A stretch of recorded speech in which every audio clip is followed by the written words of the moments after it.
My name is Michael Mastro. This is the YouTube channel Vastu Creations.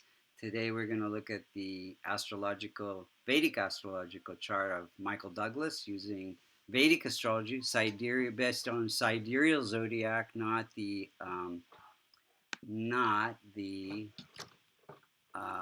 Western tropical zodiac. So this is the chart of Michael Douglas, born in 1944, famous actor, director, Oscar winner. Um, and if you look to the eastern horizon when he was born, you would see the constellation associated with Libra rising at 22 degrees. Any planet that's within 5 degrees of that most effective point, like Mars, Mercury, Jupiter, almost Saturn, have a lot of influence in the chart. So, the next thing we look at is where the Multikona signs are, because that has a lot to do with what this person came here to learn about in this lifetime. So, the Multikona signs are 1, 4, 5, 6, 7, 9, and 11.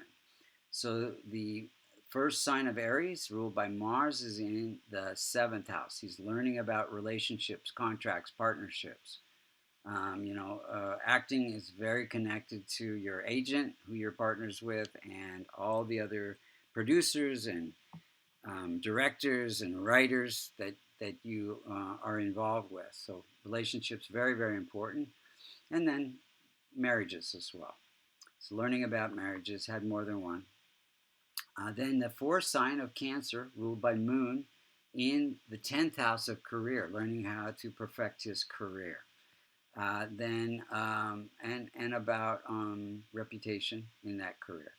Then the fifth sign of Leo, ruled by Sun, in the 11th house of gains, social connections,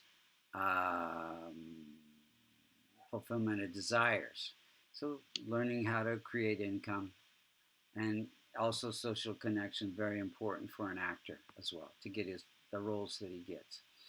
Then we have the sixth sign of Virgo, ruled by Mercury, in the 12th house. So any Multikona sign, 1, 4, 5, 6, 7, 9, 11, in the 6th, 8th, or 12th, the Dustana challenging houses, becomes functionally malefic in that person's chart, along with Rahu and Ketu. So Mercury can cause trouble. It is actually afflicting Jupiter. It's within 5 degrees here. So he's learning about spiritual growth through letting go of attachments, loss of separations, etc. And in fact, an actor has to separate himself from his acting roles to be good at it. So this is benefiting him in some ways.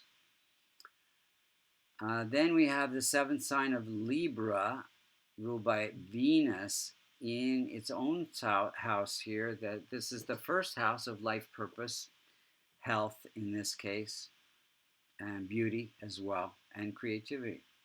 So learning about all those things. Then we have Sagittarius, ninth sign of Sagittarius, ruled by Jupiter in the third house. Third house has to do with success through fine arts, performing arts, and healing arts. So acting falls under that. Then we have Saturn, or 11th sign of Aquarius, ruled by Saturn in the fifth house. Fifth house has to do with children, education, investments, and entertainment, creativity. So those are the things he's working on in this lifetime. Let's go through and see how the planets are operating, and then we'll see timing events when they're operating, and what we could do to strengthen the chart. So Sun is at 9 degrees. It is ruling this house of income and social connections. And it is placed in the 12th house. So it gives income through this ability to separate yourself from your roles. Parents divorced when he was 5 years old, so he didn't get a lot of support from his parents. It gives him good income through organizational skills and this ability to separate himself from his roles. Then we have Moon. Moon is at 10 degrees. It is ruling the house of career, placed in the house of success through performing arts for the public. Moon is public. So connects all of those different things. Then we have Mars at 24 degrees, close to the most effective point. So a lot of influence. It is placed in the 12th house, but it rules the house of partnership. So that means that partnerships are connected to being able to separate himself, so to do those roles in acting, and that there can be some losses, endings to some relationships. So he had 2 divorces. Then let's see here, married 3 times. Mercury's at 21 degrees. One other thing about Mars. So this is also a house of foreign lands, and Mars is property. So he has some houses in, I think, Spain and France. I can't remember. Italy, maybe. So connects that, and he has acted in foreign lands as well. So then Mercury's at 21 degrees. Remember, it can cause some harm. Functionally malefic, close to the most effective point. So being close to the most effective point, it afflicts the house it's in and 7 houses away. So 5th and 11th house can have some losses. But it's always, in his case, connected to separations, giving him the ability to do well in his acting roles. Now, Mercury can be remedied through helping children, and we'll see, in his, he's connected to about 20 different charities, and one of them is Free the Children.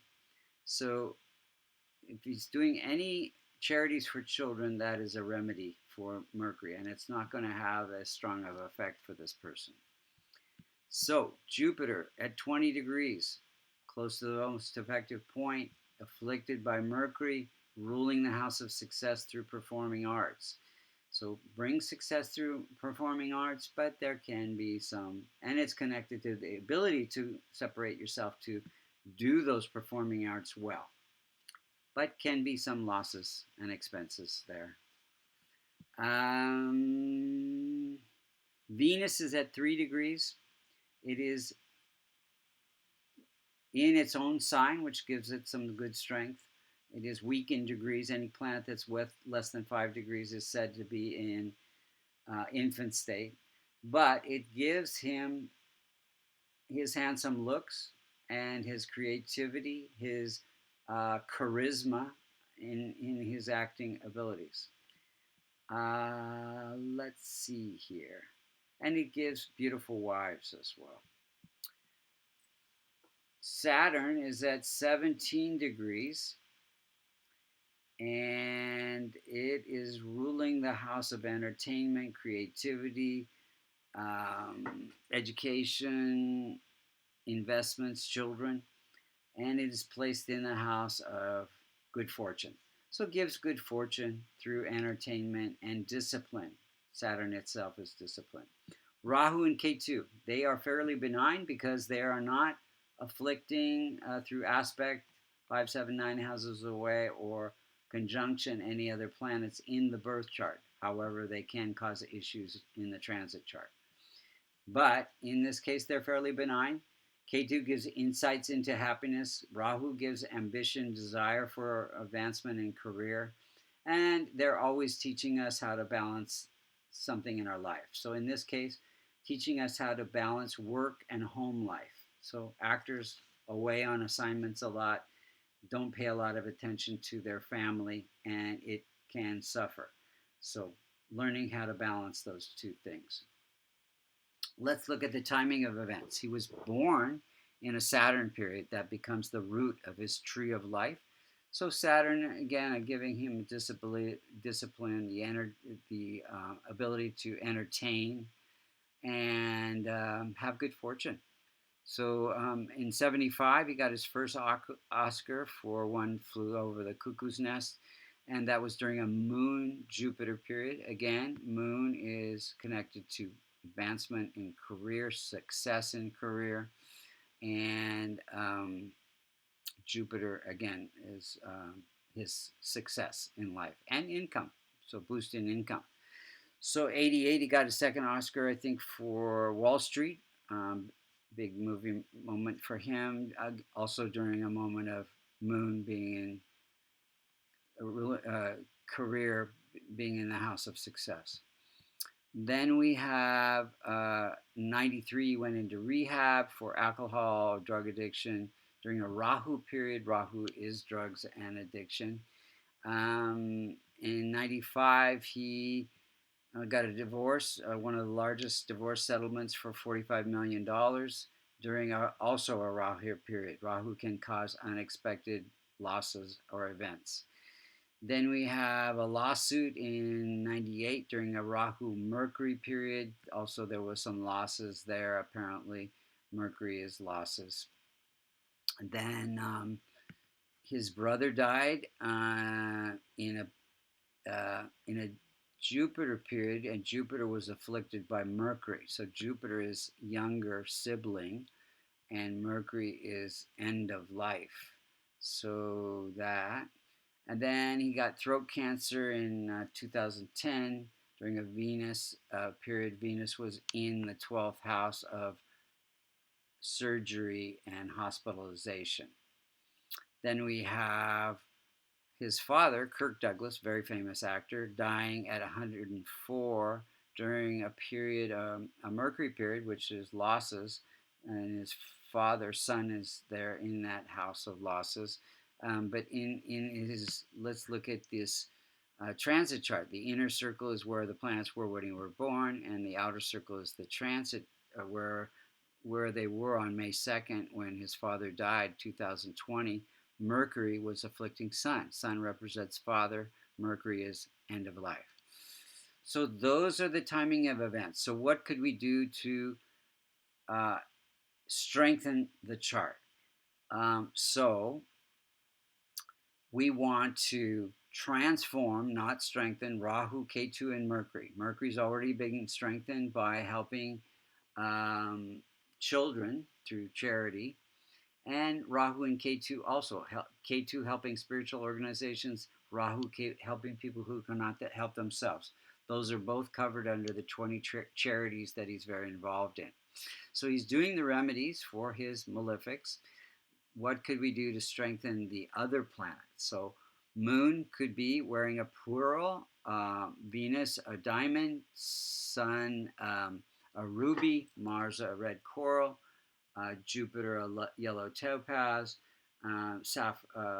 blue sapphire for Saturn, or wearing a kavash, which is on our website. It's a silver locket from Bali containing the Devata yantras for those planets we want to strengthen.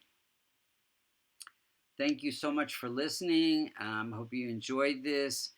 You can see it's quite accurate. If you want to get a reading, go to www.vastucreations.com under services.